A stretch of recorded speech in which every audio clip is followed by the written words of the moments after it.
Bueno, muchas gracias a todos por venir.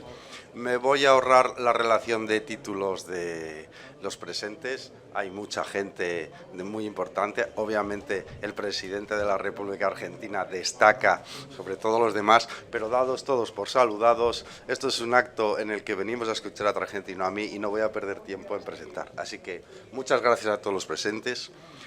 Veo entre todos los presentes muchas caras, muchos compañeros de lucha, gente que ha luchado con nosotros contra el socialismo, contra el antisemitismo, contra el intervencionismo, contra la imposición lingüística en España, y de alguna otra forma que ha luchado contra los enemigos de la libertad.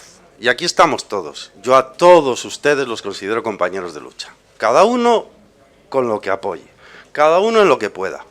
Pero el Club de los Viernes es un club que nació precisamente para dar un paraguas, una cobertura a todos aquellos liberales que en España se sentían solos, se sentían aislados y no eran capaces de encontrar un ámbito en el cual expresar sus ideas. No sabían cómo manejarse, dónde consigo que me publiquen un artículo, cómo consigo relevancia, con quién contacto para montar una manifestación a favor de cualquier causa justa, etcétera, etcétera. Había una atomización, como pasa mucho en la sociedad, en la cual la gente tenía pues problemas, y nosotros, un grupo de personas originalmente nació en Asturias, en una pequeña provincia del norte de España, decidimos dedicar nuestro tiempo, nuestro esfuerzo y parte de nuestro dinero a cubrir esa necesidad. El Club de los Viernes nace como un servicio público hacia los defensores de la libertad. Eso es el Club de los Viernes. Cuando en el Club de los Viernes se discute mucho de qué estrategia debería seguir el Club de los Viernes, el Club de los Viernes no sigue ninguna estrategia. El Club de los Viernes apoya iniciativas individuales o colectivas a favor de la libertad, siempre. Quien más quiera trabajar en un sentido, el Club de los Viernes más apoyará eso. Nosotros somos capaces de apoyar cualquier ámbito que incluya la libertad individual por encima del poder estatal. Para nosotros eso es básico. No vamos a orientarlo en un sentido o en otro. La propia gente deberá solicitarnos y nosotros lo hacemos de cobertura. Nosotros montamos redes sociales, montamos Twitter, conseguimos seguidores para ponerlos al servicio de quien los necesite. Porque esta es una lucha que, aunque somos liberales y por lo tanto podemos tener alguna tentación individualista, es cierto que el liberalismo en el fondo es un movimiento colectivo a favor de la libertad. No puede ser un movimiento individual, es un movimiento colectivo a favor de la libertad individual, eso sí. Y como no quiero robar más tiempo, que no soy yo el que tiene que decir aquí, para quien no conozca el Club de los Viernes, voy a dedicar 2 minutos a explicar cómo nacemos. Nosotros en diciembre de 2014, entre 4 personas, montamos una cuenta en Twitter. Ese es el inicio. Punto. El Club de los Viernes lo llamamos, ponemos una foto de los padres fundadores de Estados Unidos. Y ya arrancamos, en función de la Constitución de Estados Unidos, la libertad individual, etcétera, etcétera. 2 meses después, somos 12. Y estamos hacemos una comida en un restaurante de Oviedo, donde decidimos precisamente que entre los 12 vamos a dar este paraguas. 3 meses después, organizamos un acto en Oviedo, donde invitamos a Daniel Lacalle, aquí presente, de ponente. Y de repente, que nosotros que no éramos nadie, conseguimos reventar el aforo. Y dijimos, bueno, pues esto hay que convertirlo en algo más serio. Hicimos una asociación. 2 meses después éramos 200 socios fundadores y a partir de ahí empezamos a expandirnos por todo el mundo, etcétera, etcétera, a crecer. No os lo voy a contar, que es una historia muy larga, de mucho trabajo y muchas horas echadas, hasta que al final desembocamos en lo que somos. Y ya por terminar, lo único que respecto a estos premios, pues esta es la 5ª edición. Los premiados anteriores están aquí casi todos presentes. Es el profesor Huerta del Soto, Federico Jiménez de los Santos, que está ahí sentado, el profesor Carlos Rodríguez Brown, Isabel Díaz Ayuso, y el 5º premiado en la 5ª edición, que es lo que estamos hoy, Premios Escuela de Salamanca, Club de los Viernes, es, para quien pide un gran esfuerzo, el excelentísimo señor Javier Milei.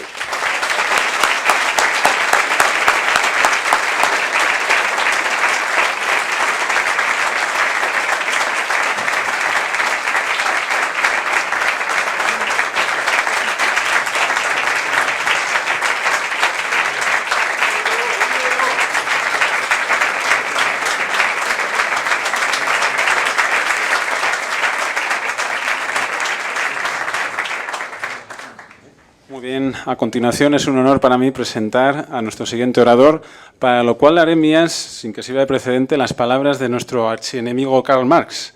Durante mucho tiempo los teóricos se han dedicado a interpretar el mundo. Es hora de transformarlo. Bueno, don Jesús Huerta de Soto no es solo el máximo exponente, como todos sabemos, en conocimiento, erudición y creatividad intelectual en el pensamiento de la escuela austriaca. Es que además, sin duda, es uno de los máximos arietes y catalizadores de la puesta en práctica de las ideas de la libertad. Por ello, que sea nuestro aplauso la muestra del merecido respeto y admiración que tenemos por don Jesús. Don Jesús.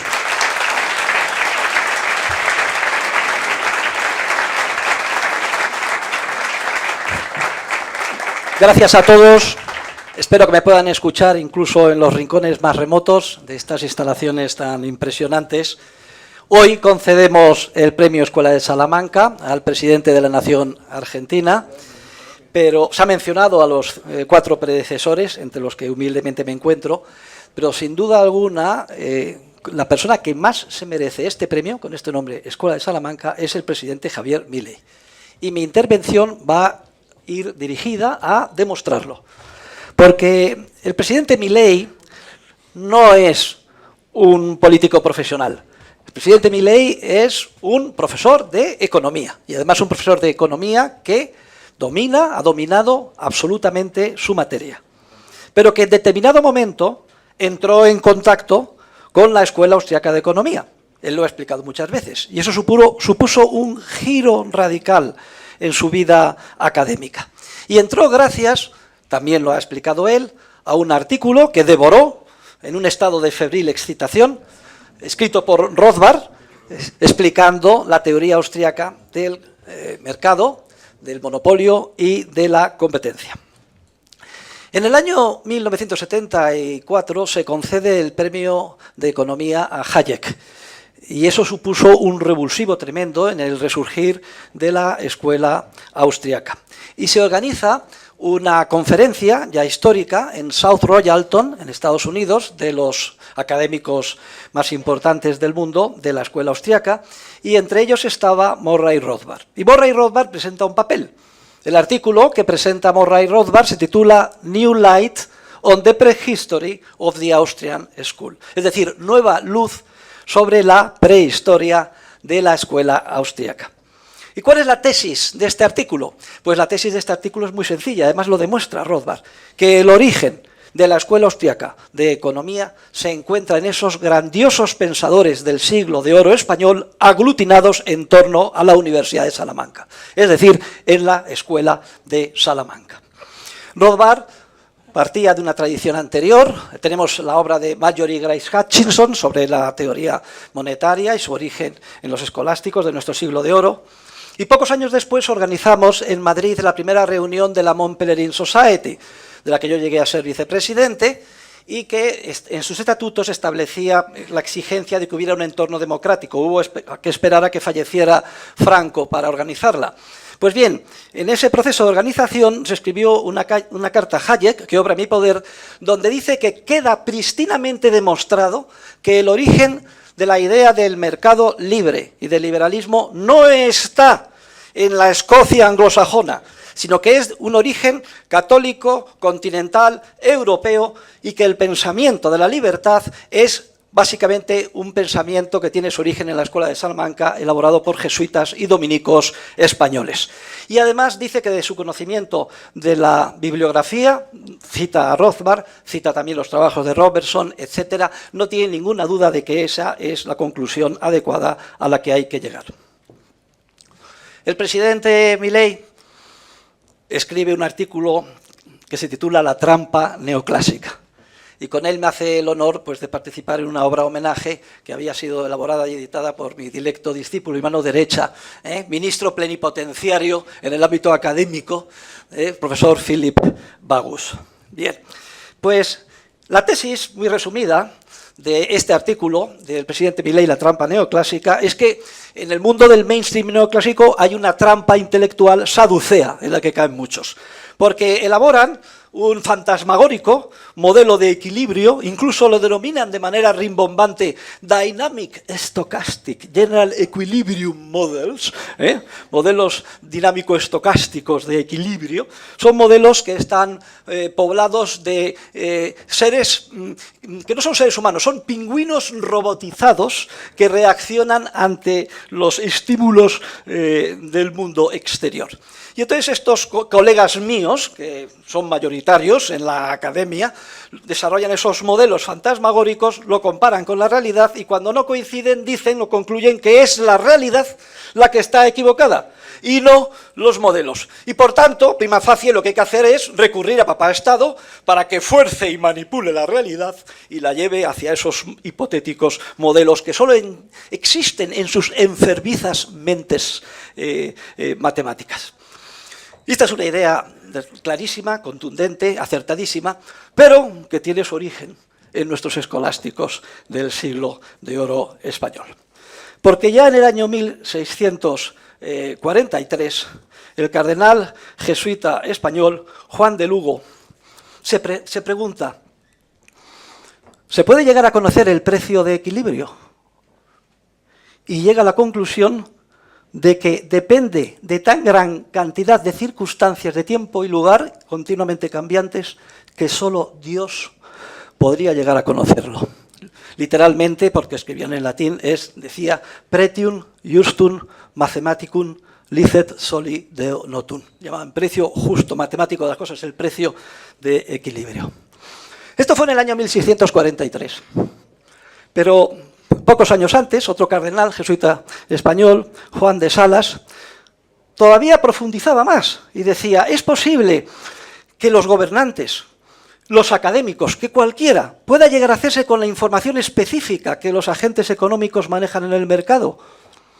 Y llega a la conclusión siguiente, dice que es imposible porque quas exacte comprendere et ponderare Dei est non hominum. Es decir, que solo Dios y no los hombres pueden llegar a comprender y ponderar exactamente la información y el conocimiento que maneja un mercado libre con todas sus circunstancias particulares de tiempo y lugar. Cuantísimos miles de horas perdidas por mis colegas, los académicos del equilibrio, si hubieran estudiado a tiempo a nuestros escolásticos, que hoy también indirectamente homenajeamos concediendo el premio que lleva su nombre al presidente de la nación argentina. Pero es que, en segundo lugar, pues vamos a ver 10 conexiones directas entre lo que está haciendo este hombre, presidente de la nación argentina, y el pensamiento de nuestros escolásticos del siglo de oro español. Y es que Milei, lo acabo de mencionar, entró en contacto con la escuela austríaca dándose cuenta de la inanidad, es decir, del vacío intelectual y académico del concepto neoclásico de competencia. De acuerdo con mis colegas, hay monopolios si creen observar que hay un único oferente en una parcela arbitrariamente elegida del mercado, y competencia si creen observar que hay muchos compitiendo. Pero además, y para mayor burla, porque es realmente una burla, le añaden el calificativo de perfecta y hablan de que hay competencia perfecta si esa multiplicidad de oferentes se caracteriza porque todos hacen lo mismo, venden exactamente el mismo producto y al mismo precio y no se permite que nadie haga nada diferente. Fíjense ustedes, se califica de competencia perfecta a algo que si se debiera de calificar de algo es de que es lo más contrario del concepto de competencia que cabe imaginar. Y esto ya lo vieron nuestros escolásticos del siglo de oro.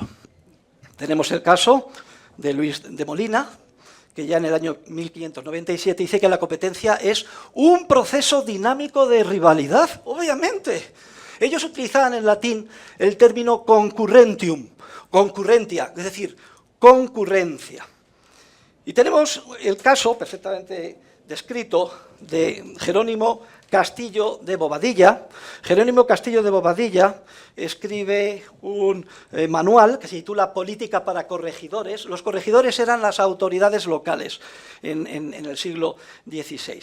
y perfectamente describe la ley económica esencial de ese proceso dinámico de rivalidad, que es el concepto correcto de competencia desarrollado por los escolásticos del siglo de oro y que es el que bebe y el que constituye toda la teoría de la competencia y del monopolio de la escuela austríaca. Y concluye lo siguiente, dice Jerónimo Castillo Bobadilla, dice, los precios de los productos bajarán con la abundancia, emulación, emulatio en latín, y concurrencia, concurrentia de vendedores. Obviamente, proceso dinámico de rivalidad.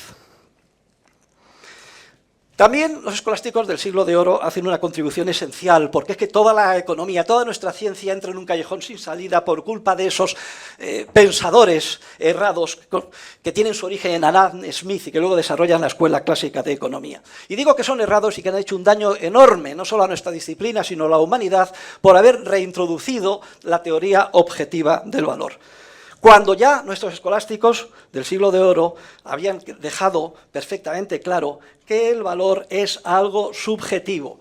A mí me gustaría, porque estoy dando una clase de economía y la estoy dando además en honor del presidente Milei, hacer una referencia al que quizás expone por primera vez de manera más clara en la historia del pensamiento la teoría subjetiva del valor, que es el gran obispo de Segovia, Diego de Covarrubias y Leiva, que ya en el año 1555 escribió lo siguiente. Dice, el valor de una cosa no depende de su naturaleza objetiva, sino de la estimación subjetiva de los hombres. Ellos la llaman common estimatio, a estimatio en latín. Incluso, aunque tal estimación sea alocada, en latín escribe insana estimatio, insana, alocada. Añadiendo, para ilustrar su tesis, que en las Indias era América entonces, todavía no la llamaban América, no había llegado Américo Vespuccio y compañía. En las Indias el trigo se valora más que en España, porque allí los hombres lo estiman subjetivamente más. Y ello a pesar de que la naturaleza del trigo es exactamente la misma. La naturaleza objetiva del trigo es exactamente la misma en ambos lugares. Y hay otro escolástico, Luis Sarabia de la Calle, que además tiene el mérito de escribir no en latín, sino en castellano. Su libro se titula Instrucción de Mercaderes, hoy diría Instrucción para Empresarios. Son las instrucciones de lo que tenían que hacer los empresarios para no cometer pecado mortal e ir al infierno. Pero se convirtieron estos teólogos en unos, sin saberlo ellos, en unos eximios economistas, unos grandes pensadores de nuestra ciencia. Y Luis Sarabia de la Calle, siguiendo esta tradición, pues es el primero que descubre que no son los costes los que determinan los precios.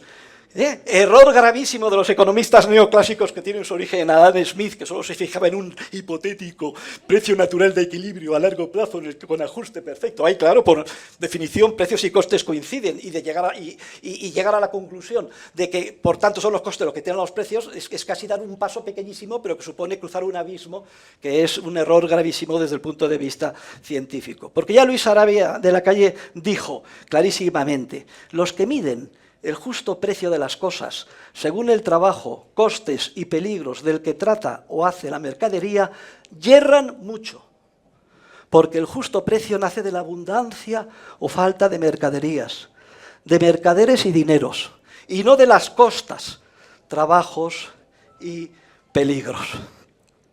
Luego, olé, por los teóricos subjetivistas de la Escuela de Salamanca, que aquí están construyendo los fundamentos de la Escuela Austriaca de Economía.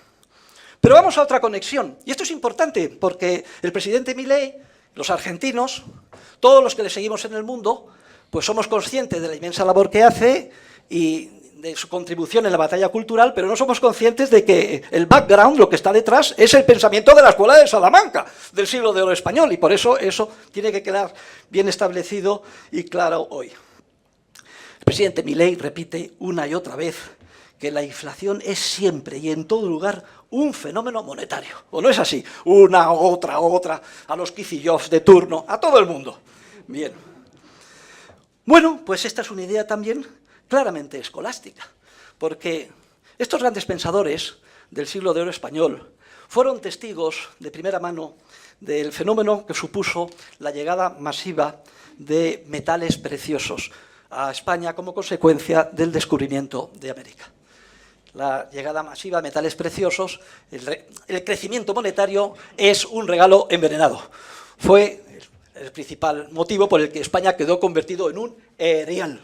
¿Qué es lo que pasó? La llegada masiva de dinero hizo que el precio del dinero cayera, su poder adquisitivo, es decir, que los precios de los bienes y servicios se multiplicaran y, por tanto, dejaron de ser competitivos todos los productos españoles. Lo que interesaba era comprarlos fuera de España. Con la misma rapidez que llegaba el oro, salía para adquirir los bienes y servicios de todo tipo en Italia, Francia, Alemania, etcétera. España dejó de ser competitiva como consecuencia de la inyección monetaria. No había ninguna carrera profesional ilusionante para los jóvenes españoles, salvo tres: iglesia, mar o casa real. Es decir, conseguir un beneficio eclesiástico y vivir de las rentas de la iglesia.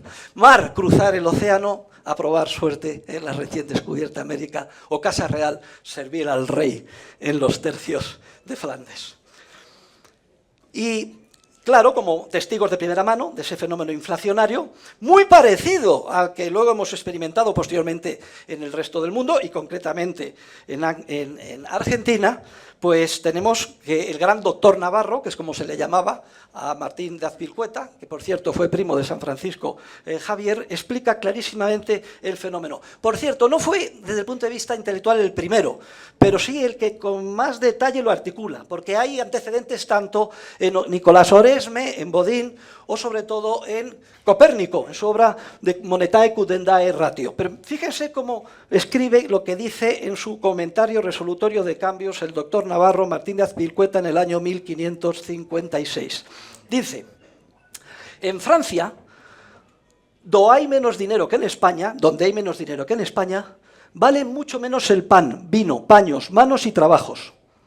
Y aún en España, en el tiempo que había menos dinero, por mucho menos se daban las cosas vendibles, las manos y trabajos de los hombres, que después que las Indias, recién descubiertas, la cubrieron de oro y plata. La causa de lo cual es que el dinero vale más donde y cuando hay falta de él, que donde y cuando hay abundancia.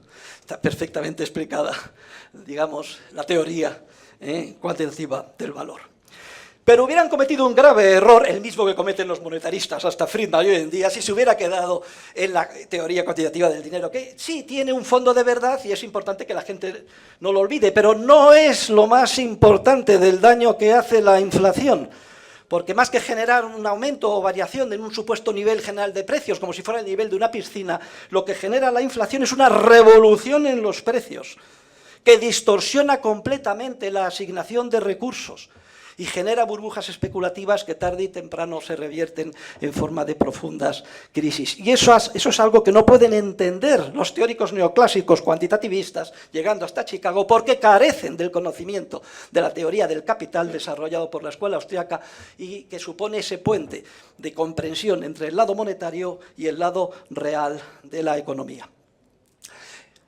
Y desarrollan toda una teoría bancaria que yo he tenido el honor de desarrollar en mi obra Dinero, Crédito Bancario y Ciclos Económicos, que es además enormemente relevante para el presidente Milei y para lo que él prometió en su campaña y tiene en su hoja de ruta. Básicamente, dolarizar y eliminar el Banco Central. Porque nuestros teóricos de la Escuela de Salamanca, empezando por Martín de Azpilicueta, Luis Sarabia de la Calle, etcétera, ponen clarísimamente de manifiesto que una cosa es prestar y otra cosa completamente distinta es depositar.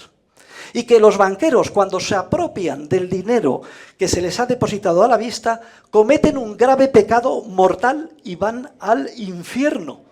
Pero no solo van al infierno los banqueros cuando se apropian de los depósitos a la vista, también cometen un pecado, dice, al menos venial, aquí no se atreven a decir que van directamente al infierno, dicen los propios depositantes, cuando hacen un depósito y miran para otro lado e incluso en vez de pagar, porque el depositante tendría que pagar al banquero, exige al banquero que le abone algún interés.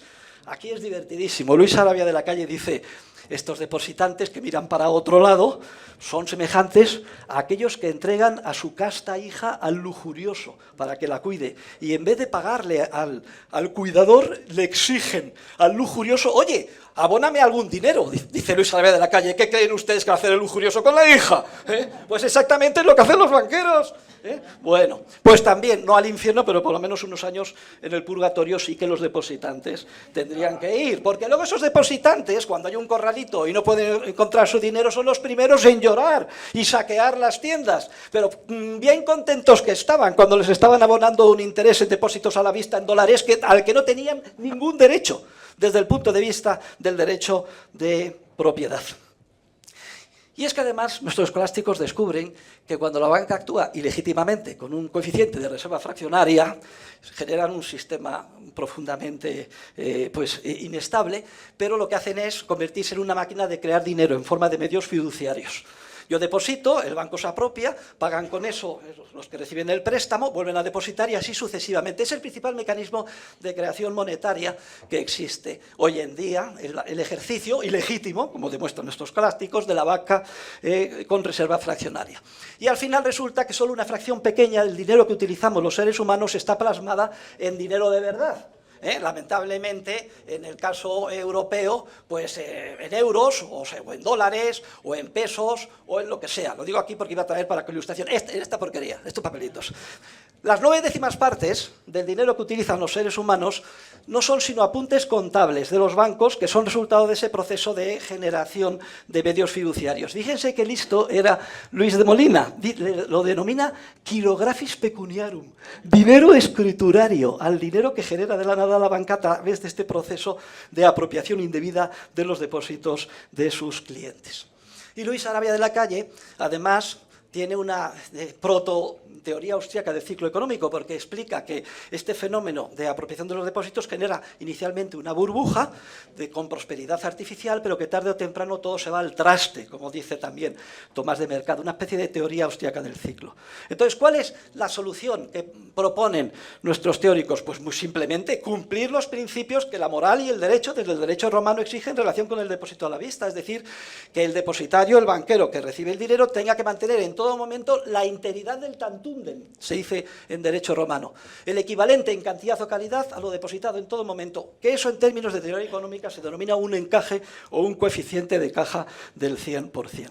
Y esto tiene directa aplicación en la Argentina, no, tiene directa aplicación en todo el mundo, desde luego, pero especialmente en Argentina, porque si esto se hiciera, primero acabaríamos con un sistema financiero que es increíble que siga en vigor en pleno siglo XXI, que es una fuente continua de inestabilidad financiera y de bancos que se desarrollan y de bancos gigantescos que luego desaparecen en un día y así sucesivamente. Acabaríamos con esa inestabilidad continua. Luego, en segundo lugar, permitiría dolarizar, porque al estar todos los bancos con un coeficiente del 100%, ya no habría ninguna posibilidad de corralito el día de mañana. Todo el mundo tendría su dinero disponible en el momento que hiciera falta. Y si además, resulta que, según tengo entendido, porque me lo explicaba el propio presidente, no hace mucho tiempo, unas pocas semanas, en la Residencia de los Olivos, como consecuencia de su acertada política, ya prácticamente disponen de dólares para hacer el canje $1, $1. Bien, pues para hacer esto, dolarizar, coeficiente de caja del 100%, para que la población argentina sepa y tenga claro que nunca más va a volver a sufrir un corralito. De paso, estabilizar el sistema de las burbujas sucesivas y de las crisis recurrentes, y luego, si se estabiliza el sistema, ya no hace falta un prestamista de última instancia que esté ahí al quite para salvar a los bancos de sus apuros, que regularmente se saben que una y otra vez van a venir. Podría, sin ningún problema, culminarse esa agenda del presidente Milei eliminando el Banco Central. Luego, esta es otra conexión directa entre el presidente Milei y los escolásticos de nuestro siglo de oro. De paso, conseguiría el presidente que muchos banqueros y clientes no fueran al infierno. Bien. Pero también es muy importante, sí. Pero hay otra conexión que no puedo resistir la tentación de comentarla a los presentes hoy en día. Y es que el presidente Milei ha hecho una propuesta histórica que consiste en declarar delito imprescriptible y, por tanto, procesar y castigar con la cárcel a todos aquellos que participen de una manera directa o indirecta en el proceso inflacionario. Bien sea por monetización de déficit público, bien sea por expansión crediticia. Por tanto, serían procesados e ingresarían en prisión jefes de Estado, de gobierno, ministros, presidentes de bancos centrales, consejeros de los bancos centrales, Jerome Powell, Christine Lagarde, Incluso mi íntimo amigo, el vicepresidente del Banco Central Europeo, Luis de Guindos, todos serían procesados y se pasaría una temporada, como Dios manda, en la cárcel por haber sido partícipes y protagonistas del proceso de la inflación. ¿Y esto por qué? ¿Esto es un capricho? ¿Esto es una ocurrencia del presidente? No, esto es una ocurrencia de nuestros escolásticos del siglo de oro, porque la inflación es el impuesto más dañino y perverso que cabe imaginar. Y no solo eso, el que hace más daño a las clases más pobres y vulnerables. Por eso tienen que ser procesados e ingresar en prisión. Y esto es contribución de nuestros escolásticos. Voy a hacer mención ahora al gran padre Juan de Mariana, nacido en Talavera de la Reina en 1536 y muerto en Toledo a los 88 años de edad en 1624. El gran padre Juan de Mariana escribe por encargo de Felipe II, el rey, un manual de instrucciones para su hijo, que después sería rey Felipe III. Ese manual se publica con el título de Rege et Regis Institutiones, sobre la monarquía y la institución real. Y es un manual muy interesante porque en él desarrolla la teoría del tiranicidio. La teoría del tiranicidio significa, esto lo decía sobre todo para Felipe III, que además fue un rey muy pacifista y era un rey muy beato, pues despertar su conciencia y que no se convirtiera en un rey tirano.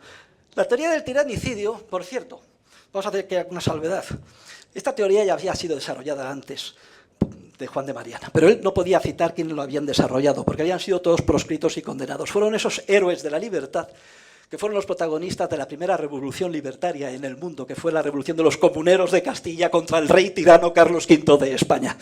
Y de hecho, siempre se menciona a Juan Bravo, Padilla y Maldonado, pero no se menciona al cuarto, que era el obispo Acuña de Zamora, que llevaba su ejército particular de dominicos y franciscanos para luchar contra el tirano, rey Carlos V, que eventualmente prevaleció, como sabemos todos, en la batalla de Villalar, de los comuneros, el 23 de abril, el día que yo llegué a Argentina, a Buenos Aires, del año 1521. Pero como quedaron proscritos, se quemaron todos los panfletos, etcétera, con mucha inteligencia Juan de Mariana lo reprodujo como si fuera idea suya. ¿Y cuál es la tesis del tiranicidio? Pues muy sencilla. La tesis es que cualquier ciudadano individual no solo es que pueda, es que tiene la obligación de asesinar con justicia a aquel rey que se convierta en tirano.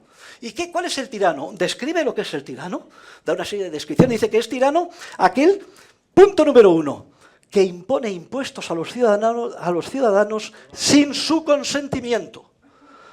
Punto número 2, que les expropia injustamente su propiedad. Punto número 3, que impide que se reúna un parlamento democráticamente elegido. Y luego siguen con otra serie de características. Fíjense, un impuesto sin su consentimiento. Pero es que en el año 1609, Juan de Mariana escribió otra obra, que se titula De Monetae Mutatione, traducida al castellano como Breve tratado de la moneda de vellón que al presente se labra en Castilla y de otros desórdenes y abusos, donde denuncia la política del rey Felipe III, o mejor dicho, de su valido, el duque de Lerma, consistente en envilecer la moneda, es decir, extraerle metal precioso y multiplicar el número de unidades. No tiene el término, hoy lo llamaríamos hacer inflación. Y llega a la conclusión de que eso, ni más ni menos, equivale a un impuesto enormemente dañino y perjudicial, especialmente para los más pobres, y a un impuesto, además, que se ha establecido de manera sinuosa y sin el consentimiento de los ciudadanos. Un impuesto, leo, que grava a los que tienen dinero antes de que suban los precios y que, por tanto, se ven forzados a comprar las cosas más caras. Luego, está clarísimo el silogismo. Rey tirano al que hay que asesinar, el que establece impuestos sin consentimiento. Principal mecanismo o proceso de establecimiento de un impuesto, el más dañino y sin consentimiento, la inflación. Todos los gobernantes que participen directamente o indirectamente en este proceso deben o pueden ser asesinados. Como vemos, el presidente Milei es muchísimo más benigno, porque solo pretende enjuiciarles y meterles en la cárcel, supongo que mínimo entre 20 o 30 años, teniendo en cuenta el daño que hacen.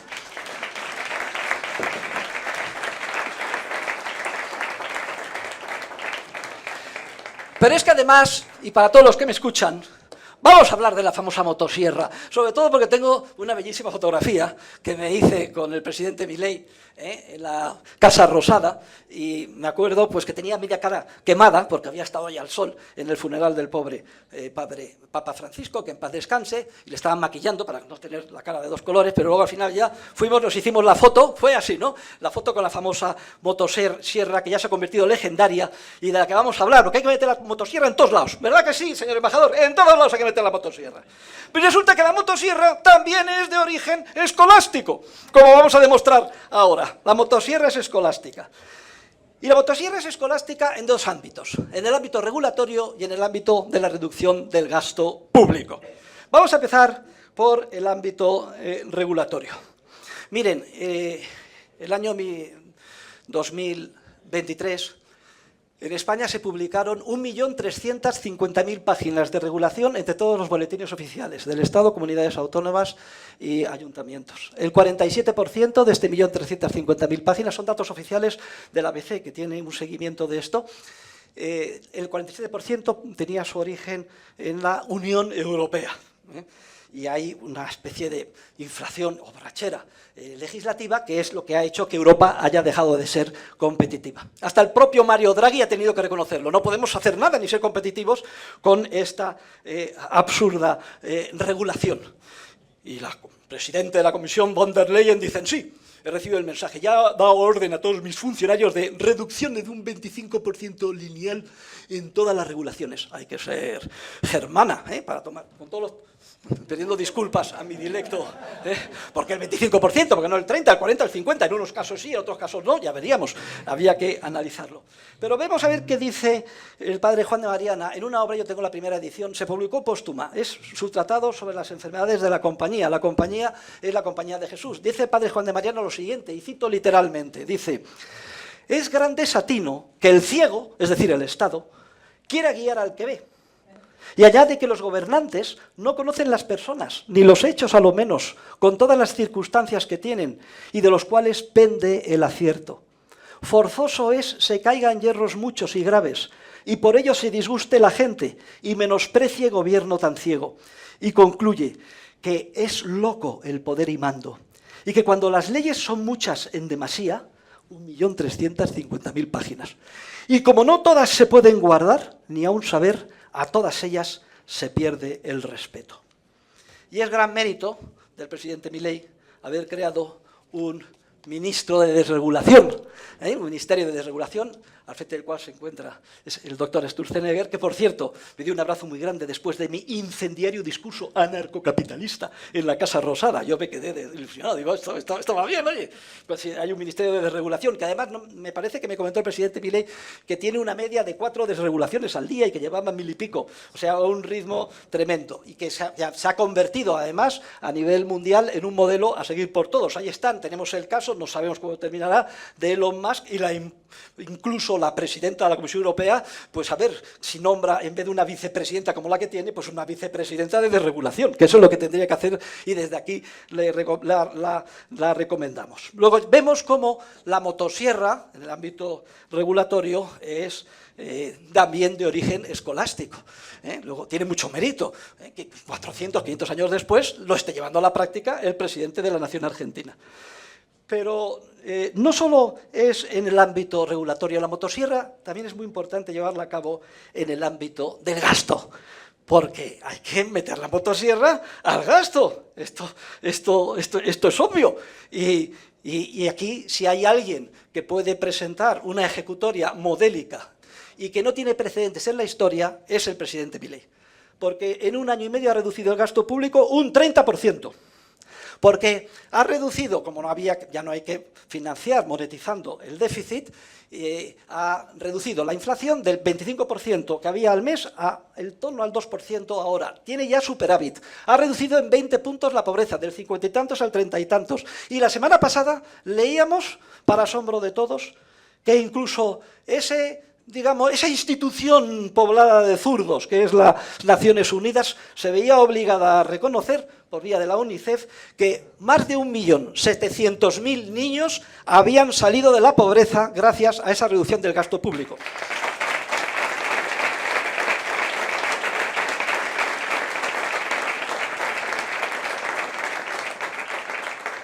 Y fíjense ustedes la cantidad de niños que van a salir de la pobreza si se sigue metiendo la motosierra en todo el gasto público, instituciones, etcétera, que existen por ahí. Es que se lo debemos a los niños de Argentina y a todos los niños del mundo.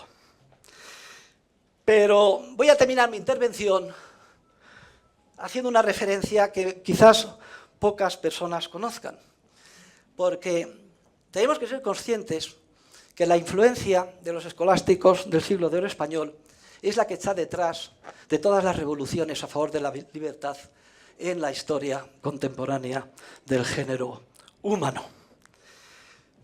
Cuando los padres de la patria de Estados Unidos, encabezados por Jefferson, están dilucidando si levantarse o no contra su rey natural, el rey de Inglaterra, rey tirano, por cierto, ¿qué es lo que hace Jefferson? Recomienda a todos, empezando por James Madison, que tienen que leer de cabo a rabo la historia de España del padre Juan de Mariana, que acababa de ser, hacía pocas décadas, traducida al inglés por el capitán Stevens. Yo tengo la primera edición inglesa de esa traducción. ¿Y por qué Jefferson? ¿Por qué Jefferson recomienda a los padres fundadores de Estados Unidos leer al padre Juan de Mariana y beber en esa fuente? Porque esta es una historia, la historia de España, escrita desde la perspectiva de la lucha generación tras generación del ser humano que quiere ser libre contra las garras del Estado coactivo. Y en esa historia se presentan como tiranos a los que hay que asesinar a los grandes héroes de la historia, que son los que escriben, los vencedores normalmente. Me da lo mismo que sea Filipo de Macedonia o su hijo, el paranoico, Alejandro Magno o Julio César, etc. Y se termina, fíjense qué listos, es que listo, el padre Juan de Mariana termina justo la historia justo antes de la revolución de los comuneros, para no meterse digamos, en tierras peligrosas. Bueno, pues tenemos que estar muy orgullosos, nosotros los españoles, que hayan bebido de esta tradición hispana, los grandes padres de la patria norteamericana. Pero es que además esta tradición de la Escuela de Salamanca, como no podía ser de otra manera, se extiende también a través de las universidades como gran contribución de la cultura española en América. Y por tanto esto está estudiado, por cierto, por un catedrático de Historia del Pensamiento argentino de origen rumano, que se llama Oreste Popescu, léanlo ustedes, estudia a fondo los escolásticos que beben de estas fuentes, son alumnos de los que acabo de mencionar y luego ocupan sus cátedras en las universidades americanas y extienden este pensamiento. Por ejemplo, tenemos a Bartolomé Frías de Albornoz en 1573, Juan de Matienzo en 1580, y toda esta tradición termina influyendo, por ejemplo, en los grandes próceres de Argentina, en José de San Martín, cuando se levanta contra el rey tirano, por cierto, era el español, es decir, contra el antiguo régimen, o el caso de Juan Bautista Alberdi, el padre del constitucionalismo liberal argentino. Pero no nos paramos aquí. Para todos los que me escuchen, esta revolución continua inspirada por el pensamiento de nuestros escolásticos del siglo de oro tiene hoy su continuación natural en la revolución anarcocapitalista y libertaria que se está llevando a cabo en todo el mundo con el liderazgo de este hombre, del presidente Javier Milei, y que por tanto hoy se hace merecedor, más que nadie en el mundo, del premio Escuela de Salamanca. Muchas gracias.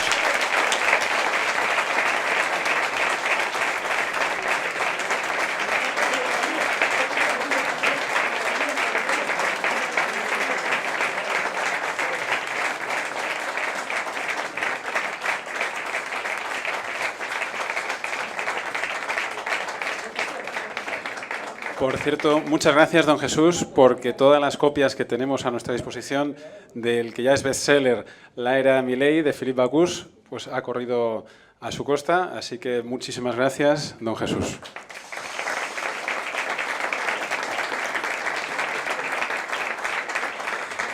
Y no quisiera continuar sin antes aprovechar la ocasión para, desde el Club de los Viernes, hacer un reconocimiento explícito con todo nuestro sentimiento honesto hacia el pilar fundamental de esta administración tan revolucionaria, pero que, como siempre, cuenta con varios engranajes, y ese pilar fundamental es el jefe, doña Carolina Milei, para quien pido un fuerte aplauso.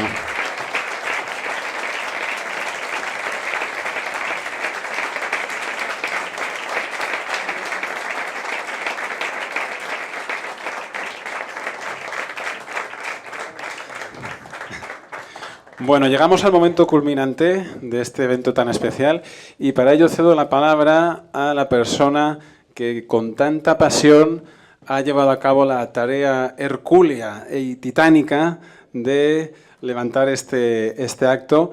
Ella es la presidente, así me ha especificado, por favor que lo diga, presidente del Club de los Viernes, Ana Gómez, para quien pido un fuerte aplauso, por favor.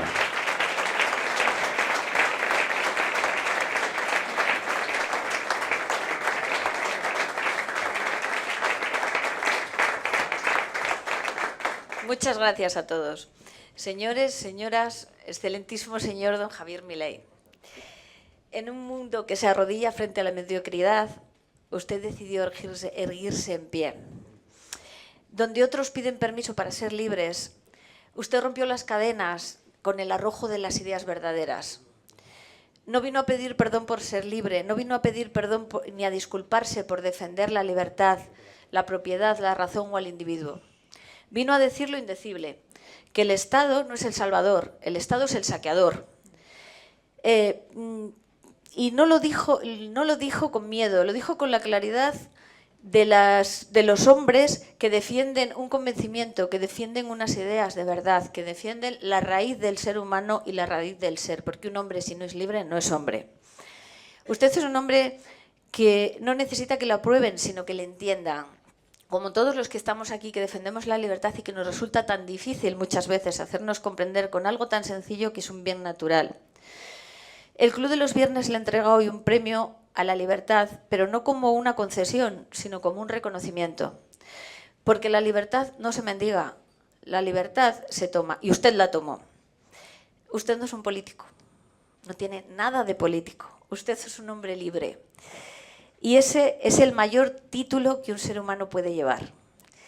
Es para mí un enorme honor poder hacer la entrega del premio a la libertad del Club de los Viernes Escuela de Salamanca.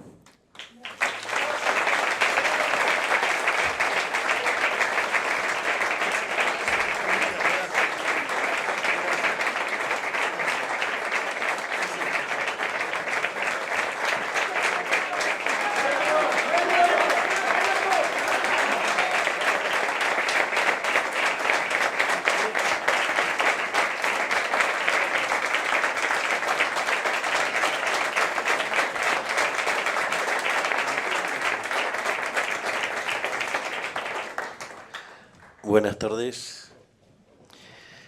Muchísimas gracias por este reconocimiento. Aparte, ahora ya se lo llevó el jefe de protocolo, no me lo pueden sacar, ese aviso.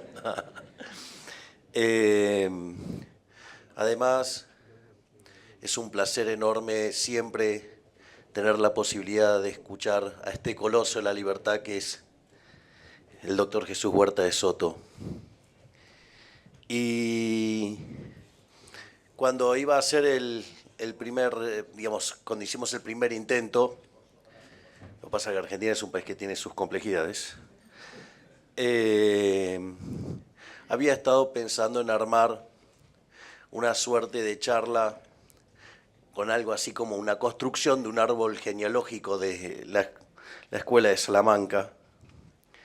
Y cuando me dijeron que iba a estar el profesor Huerta de Soto, dije, ¿qué tengo que estar diciendo? Yo no, digamos, va a decir cosas muchas más interesantes el profesor Huerta de Soto. Es decir, había pensado hacer un repaso sobre teoría del valor, digamos, sobre teoría monetaria, sobre teoría bancaria, digamos, es más, sobre el mercado laboral y toda la discusión de la tasa de interés, ¿no? Es decir, una discusión bastante compleja. Y en realidad me pareció que, digamos, lo que más podía hacer como... ¿Qué tal? ¿Cómo estás? Lo que podía hacer como contribución, para aportar algo distinto era contarle mi experiencia. Es decir, que básicamente es la forma en la cual estamos erradicando la inflación. Nosotros cuando llegamos al poder, la inflación venía corriendo más que el 1% diario, eso en términos anualizados es cerca del 3.500% anual. Es más, si uno toma la inflación mayorista, que es la que suele adelantarse y es sobre la cual yo hago continua referencia, había sido el 54% mensual, eso anualizado da 17.000. Es decir, a ese nivel de locura venía viajando la inflación en Argentina.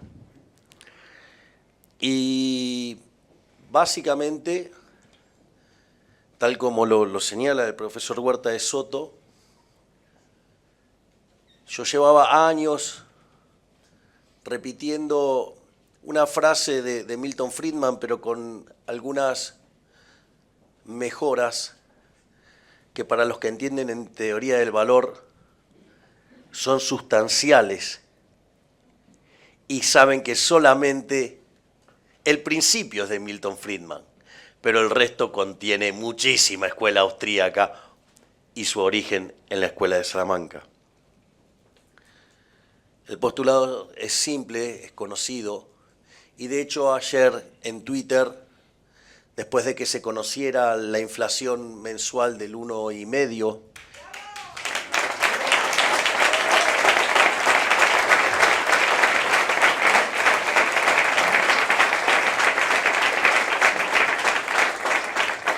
es decir, que la inflación al consumidor, que en su momento tocó el 25,5%, que en términos interanuales llegó a ser un casi pico de 300%, hoy básicamente, digamos, si se toma el interanual está en 43%, pero si se toma la punta ya está en 20%.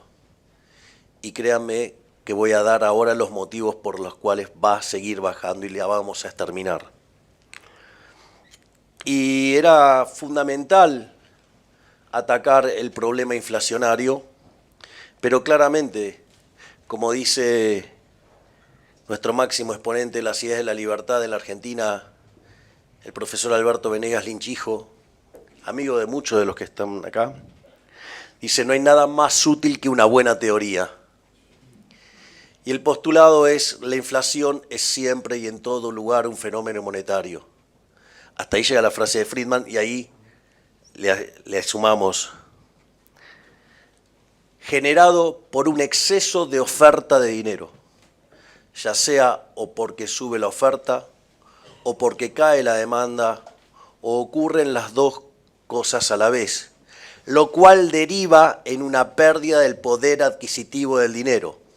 Es decir, todos los precios expresados en unidades monetarias suben, que es lo que conocemos como inflación. Entonces, a partir de ese diagnóstico, lo que decidimos es, ok, hay que cortar con la emisión de dinero. Y en ese contexto nos encontramos con un déficit fiscal de 15 puntos del PBI, 5 en el Tesoro Nacional, 10 en el Banco Central. Y lo importante es que además esa deuda que tenía el Banco Central, que en realidad no era ni más ni menos deuda que se había generado porque el Estado, digamos, porque el Banco Central financiaba al Estado Nacional con emisión monetaria y después retiraba ese dinero, lo esterilizaba pagando tasa de interés, quedando condenados la desagradable aritmética monetarista de Sargent y Wallace, es decir, que el resultado final terminaba siendo más inflacionario porque se terminaba emitiendo más, porque nunca se corregía la cuestión fiscal. Eso se daba en una situación donde además dentro del Banco Central había 4 bases monetarias. Y durante el gobierno anterior, esos pasivos vencían en un lapso promedio entre 60 días y 90 días. Y una de las cosas que hizo el gobierno anterior fue pasar todos esos pasivos monetarios a un día. Es decir, nosotros nos podíamos encontrar con una situación que de la noche a la mañana se nos quintuplicara la cantidad de dinero, con el desastre que eso podía implicar.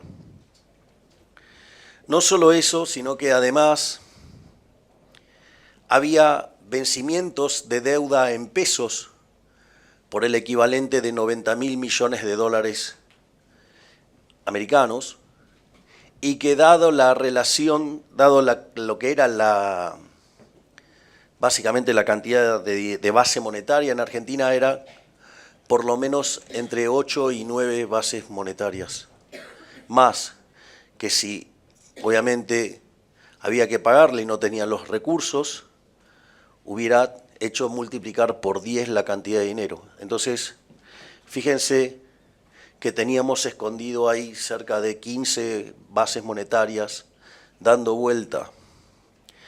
Pero además teníamos el mercado de cambios intervenido y con una brecha del 200%, es decir, el tipo de cambio oficial y el tipo de cambio paralelo. Básicamente había una relación 3-1. El Banco Central tenía reservas internacionales negativas por 12.000 millones de dólares. Teníamos deudas con importadores por el equivalente a 45.000 millones de dólares. Y además teníamos caído el acuerdo con el Fondo Monetario Internacional porque nunca cumplimos con las metas fiscales. Es decir, estábamos literalmente desnudos, llenos de agua, bañados, sentados en la silla eléctrica. Y con muchos tratando de enchufarla y hacerla funcionar, ¿no? Digo, porque no. Por eso muchas veces digo que tenemos que saber separar entre los liberales libertarios y los liberales libertarados, ¿no? Digamos, en este grupo, digamos, siempre incluyo al imbécil de Hans Gemma Hoppe y otros, digamos, de Argentina, que, digamos, ya dicen las mismas estupideces. No, era muy fácil, cerraba el Banco Central y se terminaba el problema. El problema es que los pasivos remunerados y la base monetaria son pasivos. Y si ustedes cerraban el Banco así central, así porque sí, el valor de esos instrumentos se hacía cero. Y la única forma de hacer cero esos instrumentos, ¿cómo es? Haciendo que el nivel de precios tienda a infinito. Es decir, hubiera generado una tremenda hiperinflación, la pobreza hubiera estallado y hubiera ido a niveles del 95%, hubiéramos tenido una situación aún peor que la de Venezuela, y cuando llegaban las fiestas, cuando llegaba Navidad y Año Nuevo, digamos, toda la parafernalia peronista hubiera empezado con los saqueos y demás, y hoy claramente yo no estaría acá. Es decir, con lo cual esto no solo se trata de saber de teoría económica, se trata de entender secuencialidades, se trata de entender lo perverso que es, me debo estar derritiendo, lo perverso que es la política, y sobre todas las cosas hay que saber qué hacer, cómo hacerlo, pero sobre todas las cosas hay que tener coraje.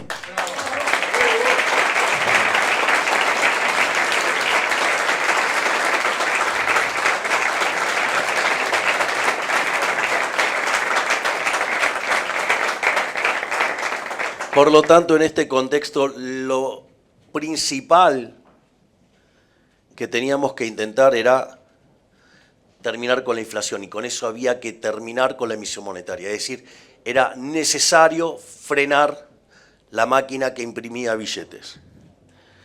Y así es que lo primero que hicimos fue cortar con el déficit fiscal.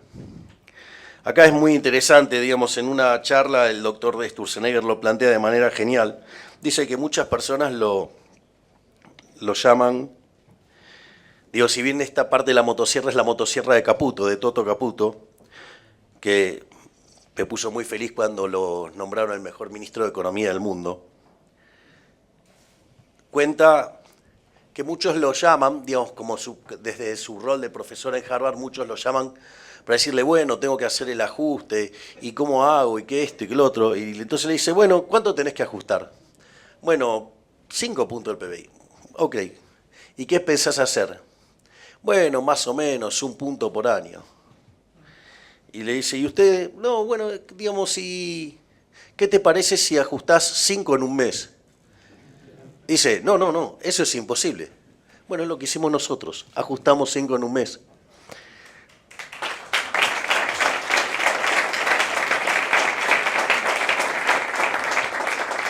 En estricto rigor les cuento que no ajustamos 5, ajustamos 7, porque en el despiole que estábamos, literalmente en la silla eléctrica, y uno empezó a cortar. Entonces, digamos, sobre reaccionábamos el ajuste, hicimos un ajuste de 7 puntos y después empezamos a recomponer partidas. Concretamente, el gasto público lo redujimos en 30%. De hecho,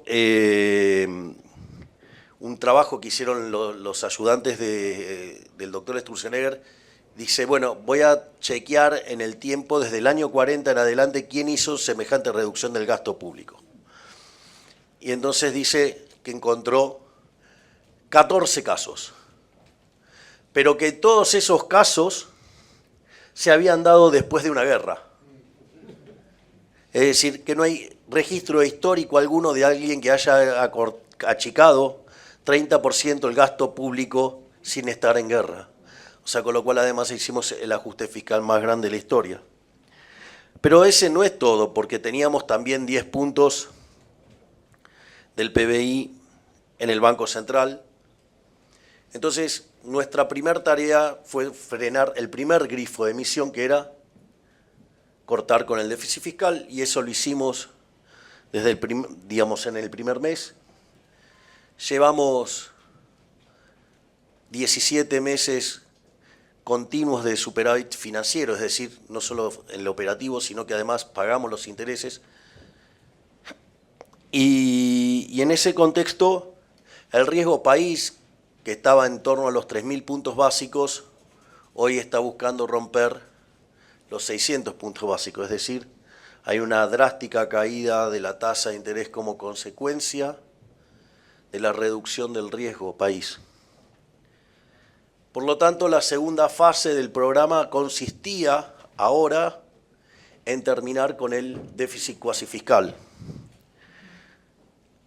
Ahí, básicamente, nosotros lo que hicimos es que más bien asumimos, porque tampoco teníamos dólares como para defender el tipo de cambio, no podíamos levantar todas las restricciones porque básicamente el sistema estaba profundamente desequilibrado y la dinámica de los stocks podía, si se convertían en flujos, nos generaba un desastre inflacionario.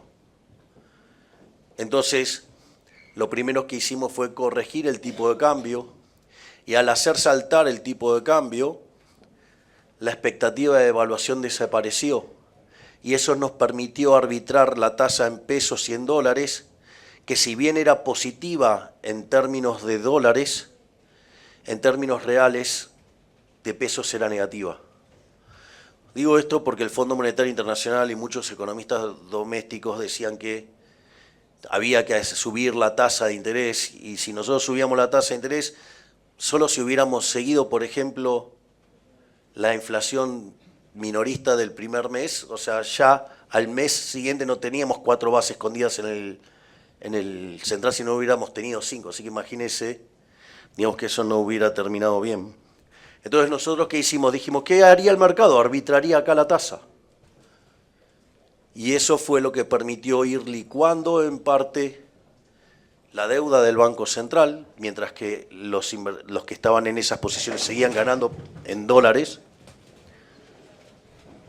¿Está bien? Ok.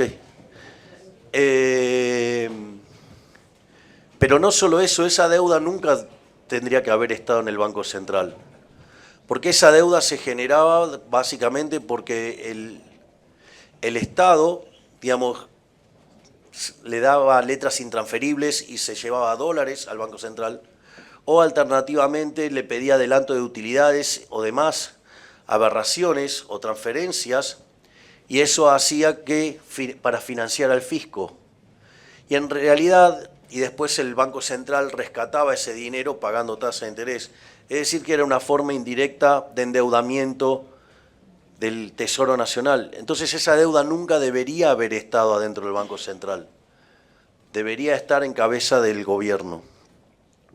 Y ahí, en una labor titánica del presidente del Banco Central, Santiago Bausili, y el secretario de Finanzas, Pablo Quirno, comenzaron todo un trabajo de desmontar los pasivos monetarios del Banco Central y llevarlos, digamos, hacia el sector público, hacia el Tesoro, que es quien verdaderamente se había endeudado. De modo tal que el problema que había causado el sector público no se transformara en un problema de índole monetario con las características nocivas que tiene la inflación, ya sea por la distorsión que genera en los precios relativos y por lo tanto, digamos, no solo que achica el horizonte de planificación de los seres humanos, de los individuos, porque como decía Hayek, cuanto más planifica el Estado, menos planifica el individuo. Es decir, cuanto más mete la mano el Estado, más nos arruina. O sea que en lo cual también genera una distorsión para el cálculo económico, lo hace muy complicado. Pero además, como también, y eso, digamos, también impacta de manera más cruel y violenta sobre los sectores más vulnerables. De hecho, cuando nosotros asumimos, el propio sinceramiento de las variables llevó los niveles de pobreza al 57%. Básicamente en Argentina la medición oficial de la pobreza se hace de manera semestral. Esto tiene un sentido, porque si esa variable viene creciendo, siempre en el semestre se pone el promedio y es un número que está subestimando. Es decir, no porque, digamos, o sea, no haga bien los números el INDEC, sino que en realidad, por ejemplo, al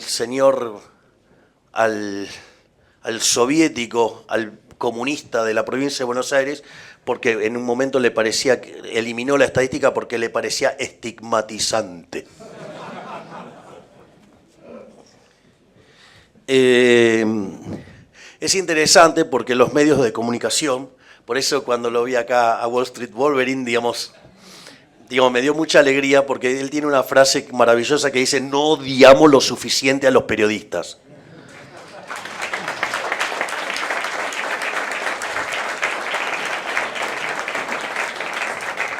Imagínense que en la motosierra, digamos, habiendo eliminado obra pública, transferencias discrecionales, algo que no podía dejar de eliminar era la pauta oficial.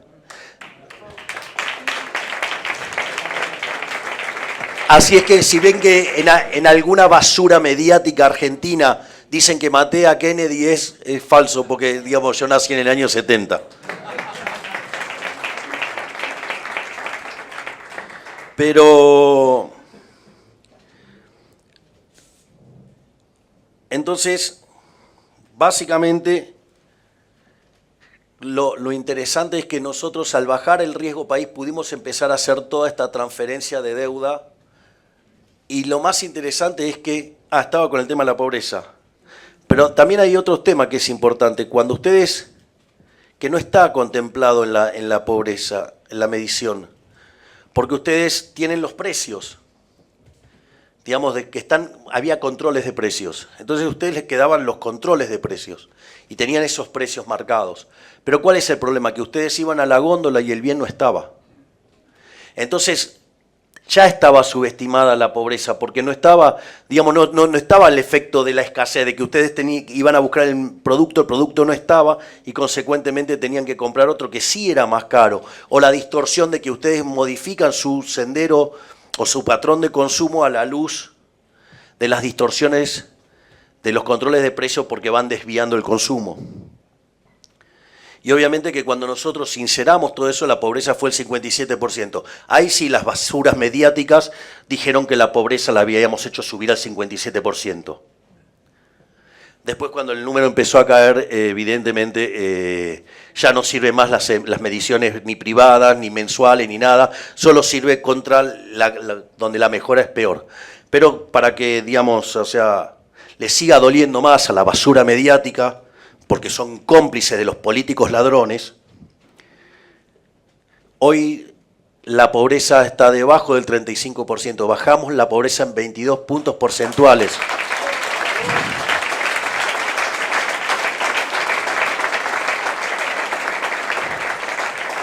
Y eso implica que 10 millones de personas salieron de la pobreza.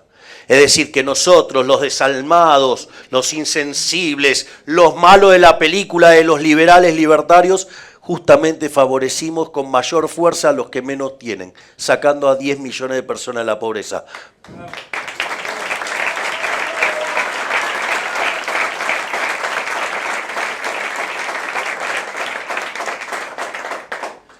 Por lo tanto, en ese contexto, digamos, estábamos entonces haciendo el pasaje de la deuda del Banco Central al Estado Nacional. Y entonces alguien puede decir, no, bueno, pero estaban aumentando la deuda o demás cosas que dicen estos. Yo no quiero decirle primate porque yo creo que la Sociedad Protectora de Animales me tendría que denunciar por maltrato a los animales.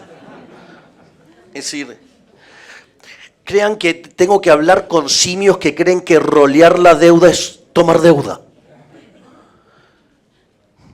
Cuando es tan fácil, porque si tomamos el monto de deuda, mal que le pese a la basura mediática y a la casta inmunda política, somos el primer gobierno en la historia que en un año bajamos deuda y bajamos 45.000 millones de dólares de deuda.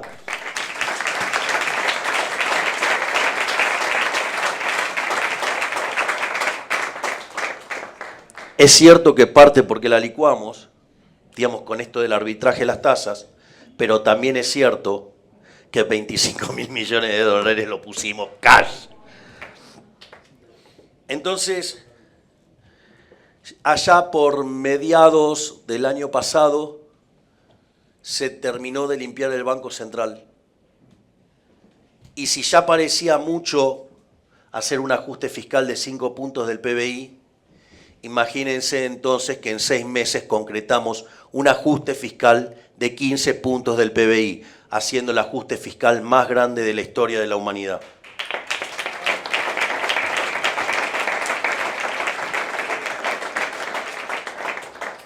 No solo eso, sino que además, como si fuera poco, devolvimos 2 puntos del PBI en baja de 19 impuestos. Vaya que estamos haciendo algo por el modelo de la libertad. Pero aún así, la inflación todavía le costaba bajar. Nosotros sosteníamos que, además, la política monetaria tiene un rezago de 18 a 24 meses. Es por eso que días atrás yo le señalé públicamente que para mitad del año que viene la inflación habrá sido historia en Argentina, porque dejamos constante la cantidad de dinero desde mediados del año pasado. No creció más. Por lo tanto, más tarde o más temprano, la tasa de inflación en Argentina va a desaparecer. Y en ese sentido, detectamos otro problema que teníamos. Los niveles de agregados monetarios en Argentina eran muy bajos.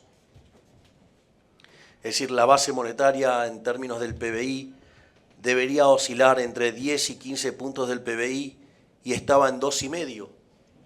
Entonces sabía claro que había demanda de dinero potencial para que pegue un salto de nivel la demanda de dinero. Pero además también había otro problema, bueno, no es un problema. Como la economía está creciendo fuertemente, a pesar de lo que vaticinaban los keynesianos, porque una de las cosas que decían que si uno hacía un ajuste de estas características, nos íbamos a hundir en una recesión. Ajustes de la mitad del tamaño habían generado caídas del PBI de 15%, por lo tanto nos auguraban un desastre en términos de actividad, empleo, pobreza. Es interesante porque el gobierno anterior nos había dejado un arrastre estadístico negativo en el PBI porque venía cayendo de cerca del 3%. Cuando ustedes toman el número final es un número que está en términos del 1,5%. Pero si ustedes toman la frecuencia mensual, el PBI de diciembre del 24, a pesar de haber hecho el ajuste fiscal más grande de la historia de la humanidad, terminó 6% arriba del PBI de diciembre del 23. Con lo cual también terminamos con otro mito keynesiano e intervencionista que ajustar al Estado es recesivo. No, ajustar al Estado fue expansivo.